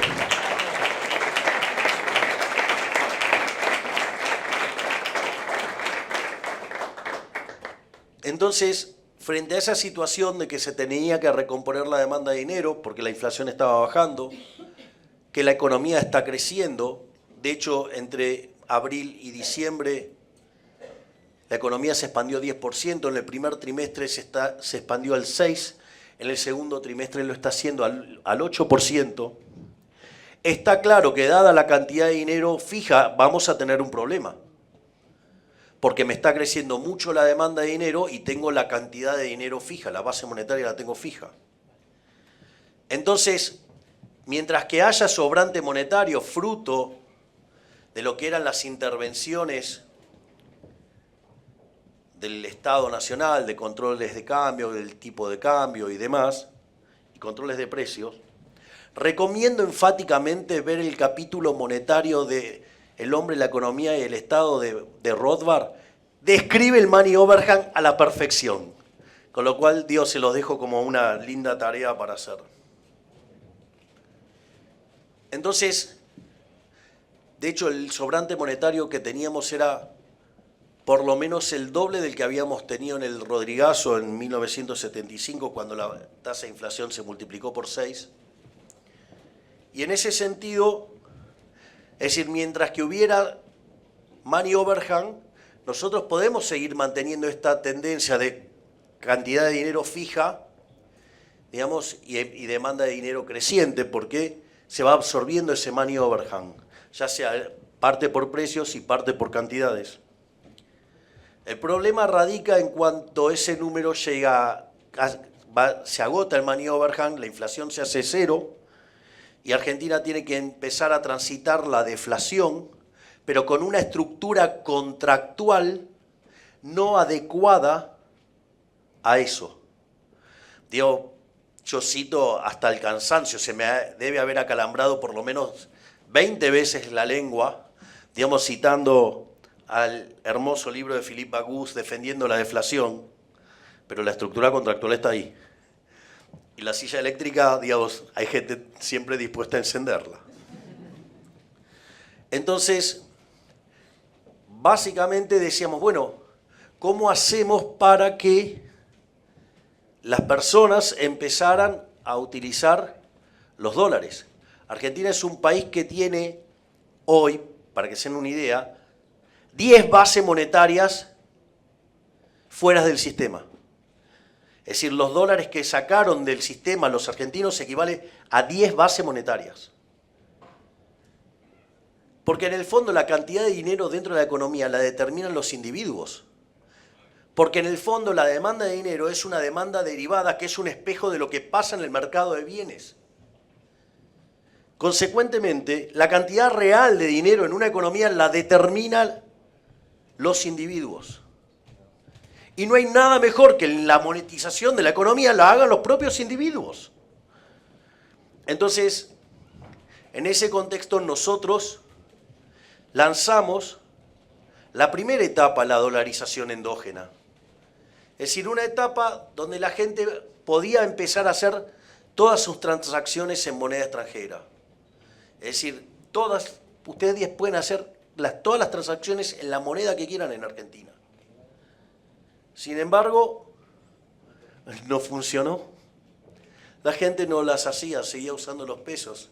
La gente no monetizaba.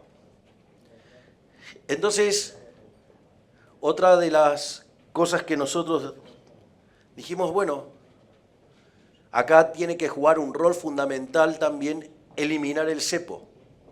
y entonces empezamos a trabajar en la eliminación del cepo, es decir, de los controles de capitales. Y una de las cosas que nos parecía también muy importante era sanear el balance del Banco Central. Porque si básicamente los pasivos del Banco Central son deuda, yo sé que por condición de transversalidad los saldos reales tienen que ser cero. Y pueden ser cero ya sea o porque pagué esa deuda o porque los precios se fueron infinitos. Ahora, cuanto más robusto sea el activo del Banco Central, más tengo para honrar esos pasivos monetarios. Y consecuentemente, cuanto más saneado el balance del Banco Central, el nivel de precios de largo plazo es más bajo. Y si yo tomo el nivel de precios hoy y el de largo plazo, la pendiente es la inflación subyacente que tiene esta economía. Por lo tanto, en la medida que yo vaya limpiando el balance del Banco Central, robustezca el activo del Banco Central, o sea, en la etapa 2 limpiamos el pasivo del Banco Central, en la etapa 3 básicamente empezamos a trabajar sobre el activo del Banco Central, hacerlo más solvente, por ende que el nivel de precio de largo plazo sea más bajo y por ende la inflación a la cual viaja el sistema caiga. En ese sentido fuimos al Fondo Monetario Internacional e hicimos una propuesta absolutamente revolucionaria, porque en general todos los países van al Fondo Monetario Internacional ¿para qué? Para pedir deuda para financiar el déficit fiscal. Es decir, para que lo puedan hacer gradualmente, para que no le duela a la gente, lo cual es mentira. Es decir, lo mejor que se puede hacer es hachazo duro y puro al gasto público, porque es devolverle dinero a la gente.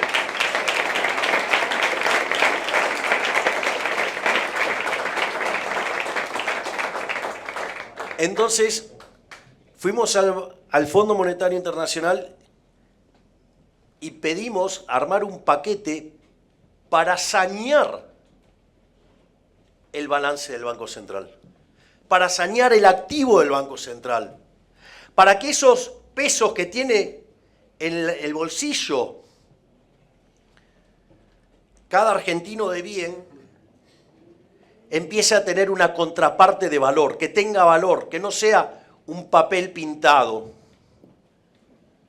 Y en ese contexto, nuestras estimaciones decían que para salir del cepo necesitábamos cerca de 12.000 millones de dólares.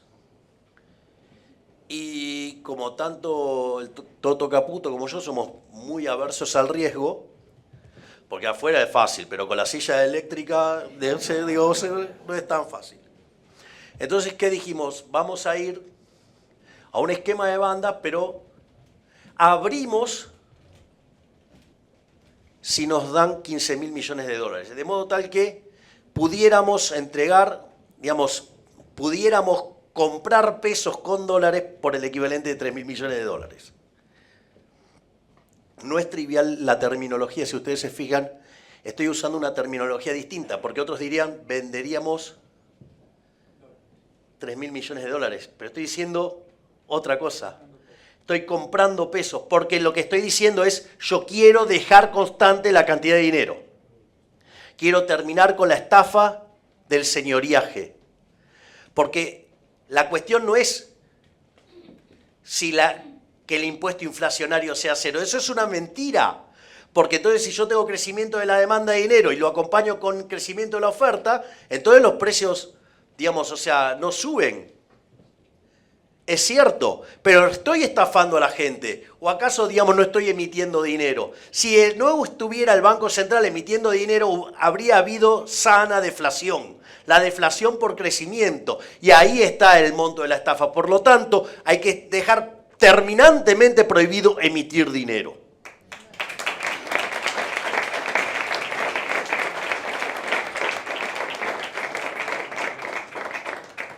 Y en ese contexto, nosotros armamos el programa, tuvimos que sufrir todo tipo de presión por parte de la oposición, tuvimos que soportar todo tipo de mentiras, muchos periodistas claramente corruptos apostando para que nos vaya mal, difundiendo todo tipo de mentiras. Es más, digamos, me he tenido que enfrentar a la situación de leer que estaba haciendo, que supuestamente estaba haciendo renunciar a mi ministro de Economía, y estaba en el avión con el ministro de Economía diseñando la política, aspectos de la política económica. O tener que ir a reuniones y me llevaban a un costado y decía, pero usted no lo va a echar, ¿no? O sea, eso es lo que genera la mierda de los periodistas. Por eso creo que son seres tan despreciables, en un 90%. Entonces, eso no, tampoco fue gratis, porque nos generó mucha volatilidad. Nosotros teníamos que anunciar ya el programa, que algo íbamos a hacer. Lo hicimos el 1 de marzo, y entre la complicidad de las basuras periodistas y las basuras de la política nos generaron muchísima inestabilidad, nos hizo caer la demanda de dinero, la inflación trepó al 3,7% mensual. Decían que cuando abriéramos se iba a ir entre el 5 y el 7% y de ahí se iba a empezar a especializar y no iba a bajar nunca más. Y al final terminamos consiguiendo un paquete de 49.000 millones de dólares, básicamente 20.000 del fondo, 12.000 del Banco Mundial, 10.000 del BID, 2.000 de un ripo y el gobierno de China que nos refinanció el swap. En ese contexto, ¿qué decían periodistas y políticos? Que de ninguna manera me iba a animar a abrir el cepo en un año electoral, que si lo hacía después de las elecciones. Sin embargo, yo decía que si me daban 15.000 millones de dólares cash, lo abría. El programa contiene 20.000 millones de dólares cash. Y como hacer lo correcto no se negocia, porque la libertad no se negocia, cuando conseguimos el programa con 20.000 millones de dólares cash, abrimos el cepo.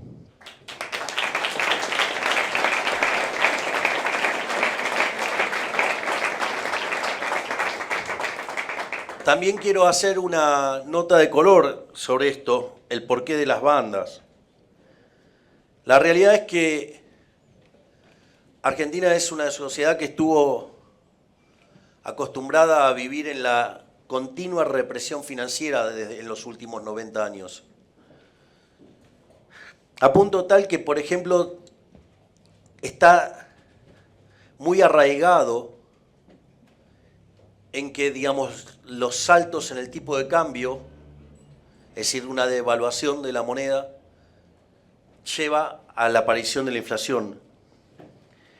Y en realidad eso, digamos, es como que hay una causación desde el tipo de cambio hacia el nivel de precios, cuando en realidad la causación es desde la cantidad de dinero a los precios, donde el tipo de cambio es un precio más, y como es un activo financiero, trepa primero y después siguen los demás.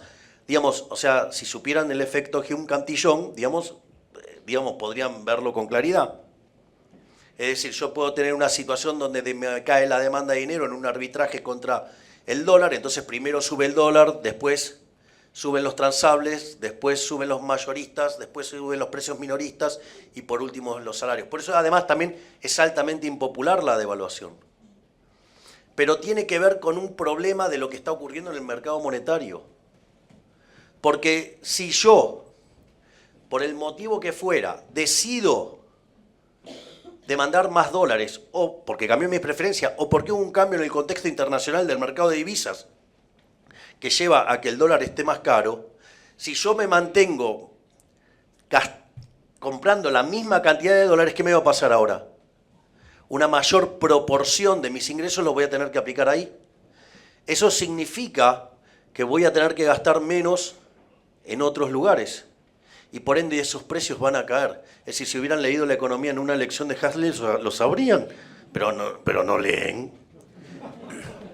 Entonces, ¿qué es lo que ocurre?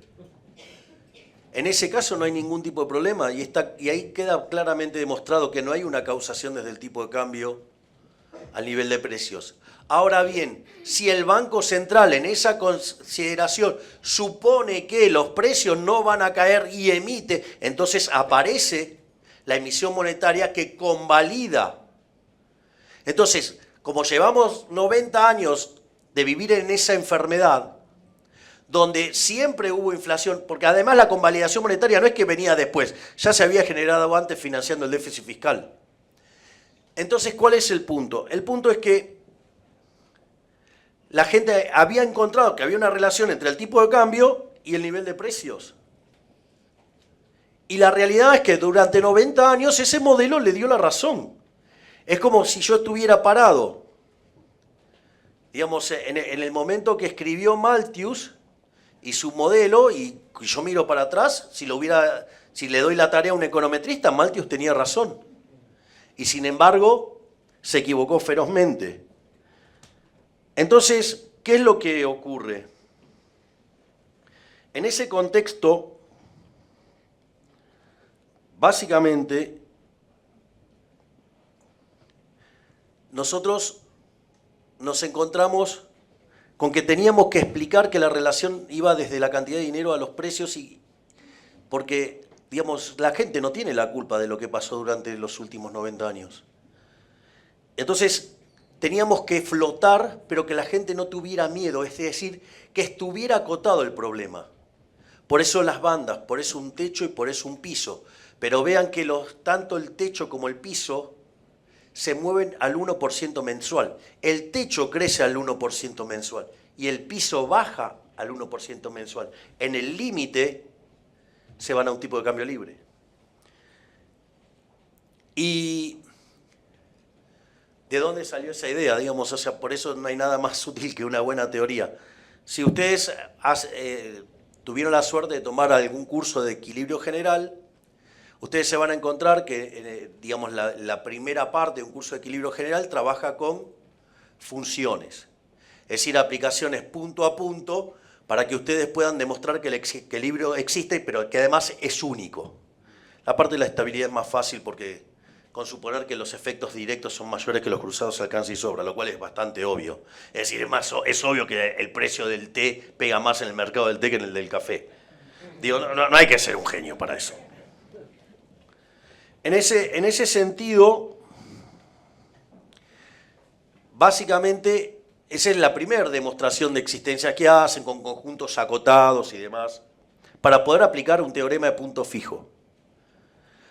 Después lo quieren hacer más general, entonces trabajan con correspondencia, es decir, aplicaciones punto conjunto. Es decir, permiten otro tipo de niveles de sustitución más violento, por decirlo de alguna manera. Y la etapa más amplia de todo es cuando ustedes no acotan la economía, que la economía no esté acotada. Eso trae algunos problemas desde el punto de vista matemático, porque para aplicar los teoremas de punto fijo necesita que esos conjuntos estén cerrados, acotados, que sean convexos, que las funciones sean continuas y si son correspondencias sean semicontinuas superiormente. Pero, ¿qué es lo que hace la última etapa? Libera esa restricción de que el conjunto esté acotado. Entonces el problema es que no podemos aplicar los teoremas de punto fijo. O sea, tenemos un problema y los teoremas de punto fijo están hechos así, no digamos como nosotros queremos. Entonces, ¿cuál es el truco que hacen los economistas de equilibrio general? Generan una economía artificialmente acotada. Es decir, no está acotada, pero yo le invento una cota. Y si cuando yo voy a probar la existencia, el equilibrio no está en el borde, entonces quiere decir que entonces ahora ese equilibrio existe y todas las propiedades del equilibrio. Este es exactamente el mismo proceso. Nosotros, ¿qué es lo que hicimos? Acotamos artificialmente y que el tipo de cambio dentro de la banda fluctuara. Dijeron que, obviamente, los econochantas, los economistas pifiadores de siempre y sus socios, las basuras periodistas, digamos, 90%, para que después no lloren, no, nos mete a todo en la misma bolsa. Entonces, solo el 90% miente recurrentemente. Entonces, es interesante esto. No, porque nosotros hemos caído en el ranking de libertad de expresión. ¿No? Como que, claro, ¿saben por qué caímos en el ranking? Porque quitamos la pauta oficial. Es decir, justamente le dimos libertad de que hagan lo que se les canta. Es decir, me pueden decir cualquier cosa. Pero claro, parece que les toqué el órgano más sensible del ser humano, el bolsillo.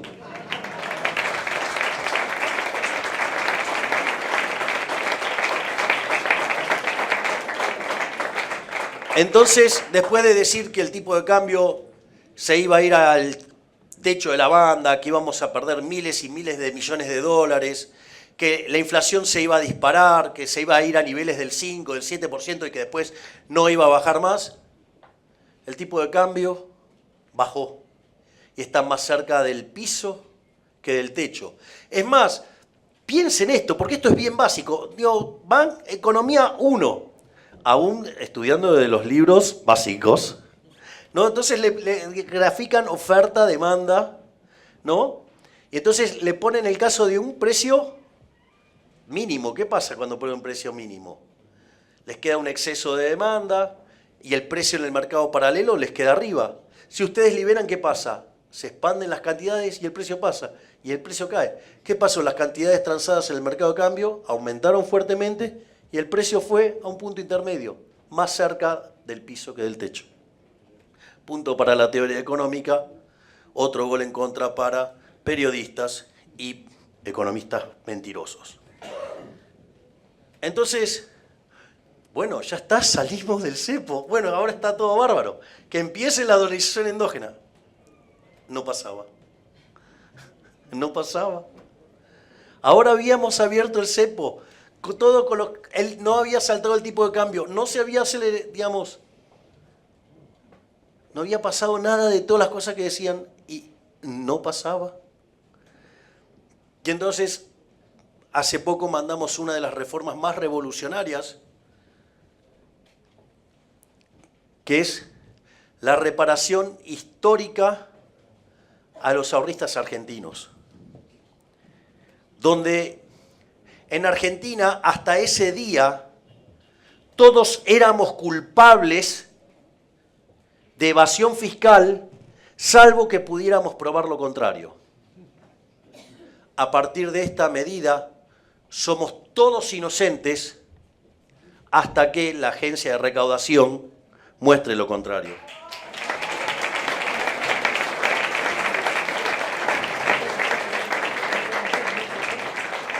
Y esto también es muy interesante, porque se revierte la carga de la prueba. Es decir, al margen de que yo creo que el Estado es una organización criminal, violenta, digamos, o sea, que los impuestos son un robo, pero necesito tiempo.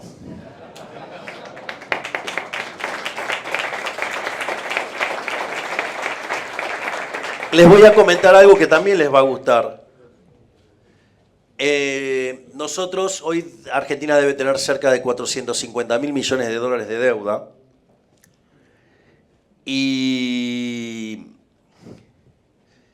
nosotros, con el equipo de Toto Caputo, asumió que si llegáramos a estar en el poder hasta el 2031, es decir, que los argentinos en el 27 decidan acompañarnos, y con las perspectivas, digamos, de sendero de crecimiento en el cual Argentina se ha metido, estamos estimando que podríamos estar creciendo a tasas entre el 6 y el 8% anual. Y no solo eso, sino que además lo que vamos a estar haciendo es que todos los años vamos a devolver 1,5 puntos del PBI en impuestos. Eso significa que al finalizar el mandato le estaríamos devolviendo a los argentinos la ligera cantidad de 500.000 millones de dólares.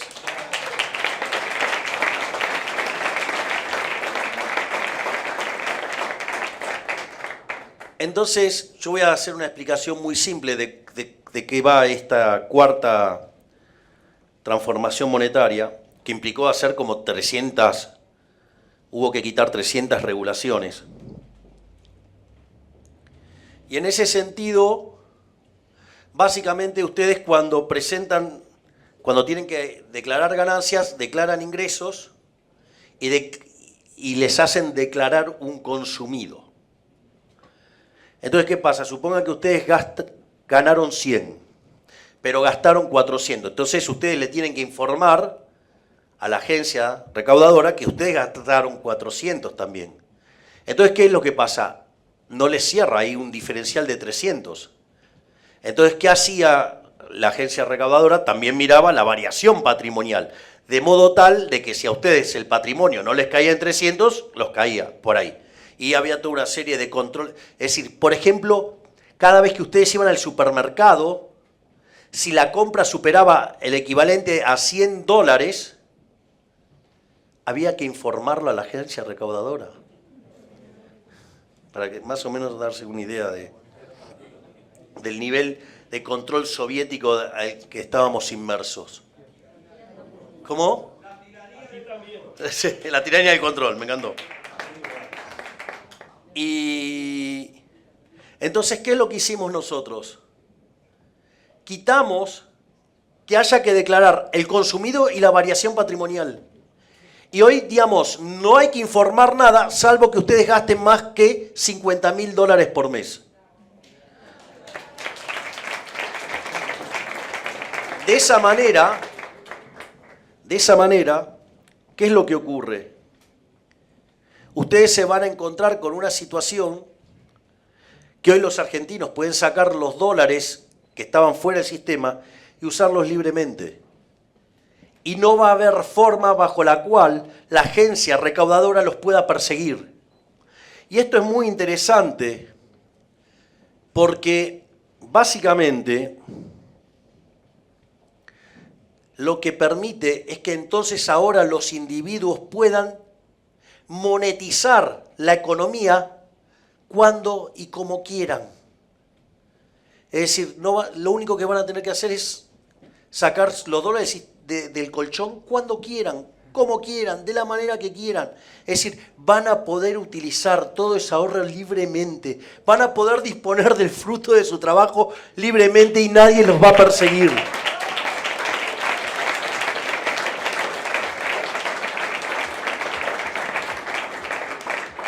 Por lo tanto, si nosotros tenemos en los colchones escondidas 10 bases monetarias, cuando todo este proceso haya tomado curso, nos vamos a encontrar con una base monetaria en pesos y vamos a tener el equivalente a 11 bases monetarias en dólares.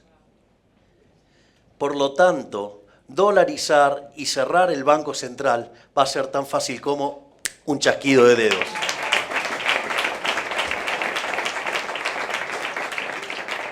Es decir, con lo cual, si bien yo durante campaña prometí, digamos, la libre elección de monedas, bien inspirado en Hayek, en ese maravilloso libro La desnacionalización del dinero, ahí, digamos, cerrar el Banco Central está a tiro de nada.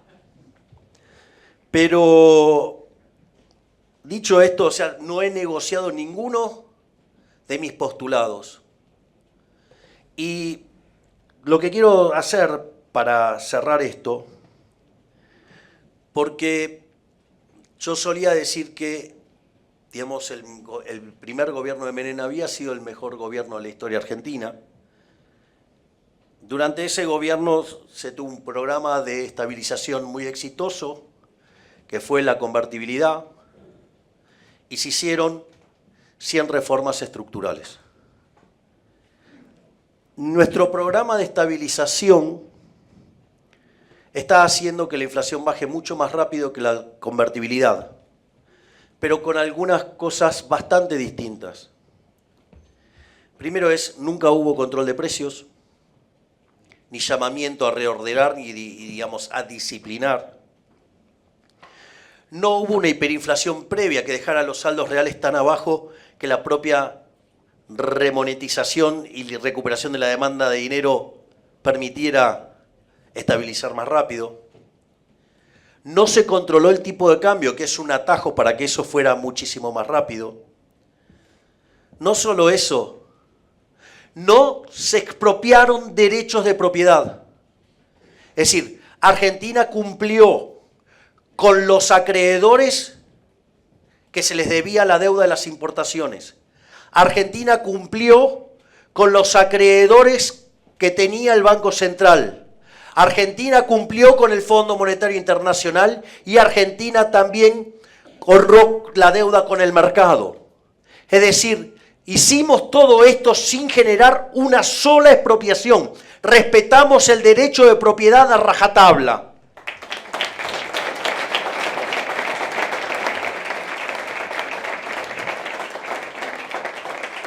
Y como si todo eso fuera poco, muchos programas de estabilización a la luz de los problemas con los subsidios arrancaban, primero alguien tenía que hacer el trabajo sucio, ¿sí? Alguien venía y devaluaba, alguien venía y licuaba, alguien venía y expropiaba, alguien venía y, digamos, subía el precio de las tarifas. Nosotros nos encontramos que las tarifas al momento de asumir cubrían solamente el 20% del costo.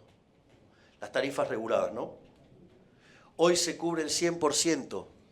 Y a pesar de todo esto, la tasa de inflación, si la medimos en dólares, bajó, porque en la convertibilidad había tipo de cambio 1 a 1, bajó mucho más rápido que la convertibilidad.